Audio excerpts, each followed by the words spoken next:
Ito yung ating Christina model dito sa Batangas, and ito yung hindi siya modified. So papakita ko sa inyo yung actual turnover unit niya.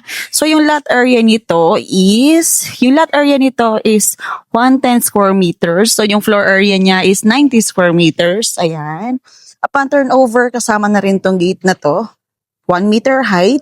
Ayan, medyo marami pa kasi ginagawa pa lang siya ngayon. And ito, naka-tiles na rin yung carport niyo upon turnover. Yan na po siya. So, yan. Ang dami na. Ito yung community natin. Dito yan sa Batangas. So, sa Plaridel Heights naman, sa Bulacan, mas malaki yung lot area nila. So, ito, yung setback niya is 1 meter lang dito sa Batangas. Pero sa Plaridel Heights, sa Bulacan, 2 meters na po siya. So, yan. Kay Christina, nakagilid po yung kanyang pinto. So, kahit matagal siya nakabukas, hindi basta-basta makikita ng mga dumadaan sa kalsada. Ayan siya. So yan, napakalaki ng bintana niya, ang liwanag. So yan, may mga gamit pa kasi ginagawa pa lang siya. Ayan, laki ng bintana niya, sobrang liwanag dito sa loob. And yung client natin dito, cove ceiling and drop ceiling yung ginawa niya. Combination siya. Yan. So ito yung stairs natin. Ito yung CR natin, powder room. Upon turnover, kasama na rin tong mga cabinets na yan. So, lalagay nyo lang yung mga gamit. Yan siya. So, sink natin. And may cabinets din siya dyan. So, yan. Pakita ko sa inyo yung likod.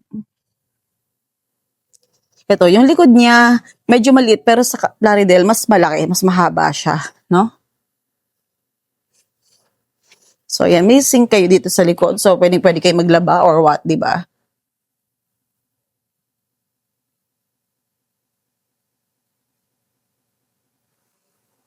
So, yun yung carport kanina.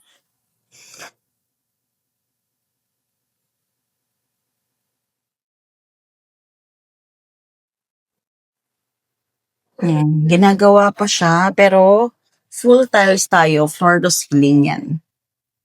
Okay, sa taas tayo. Okay, ito yung second floor, high ceiling. So yan, walang minodify dito si client. So ito yung standard turnover unit natin. The master's bedroom. So yan, malaki rin yung bintana nyo. 3 doors din po yung cabinet na kasama sa inyo. Yan, ginagawa pa lang siya ngayon. And katabi ni master's bedroom yung ating balcony. So yan, pwede kayo maglagay ng coffee table dyan. Pwede kayo mag-quiet time every morning. So yan, ating stairs. So dito naman, tabi ng CR. Ayun, by the way, yung CR natin dito is rainfall and telephone type shower. So the second bedroom, yan, 2 doors na may cabinet natin. Ginagawa pa lang siya.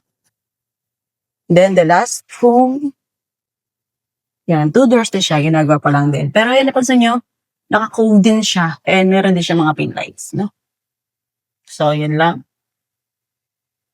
Yan.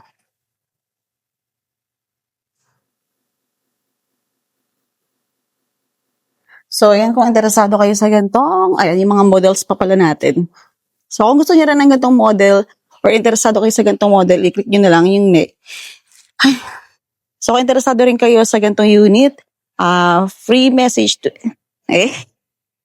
kaya ayan yung ating mga model pa dito. So, kung interesado kayo, pwede kayo mag-inquire, i-chat nyo lang kami or tawagan sa number na nakalagay. Bye! Thank you!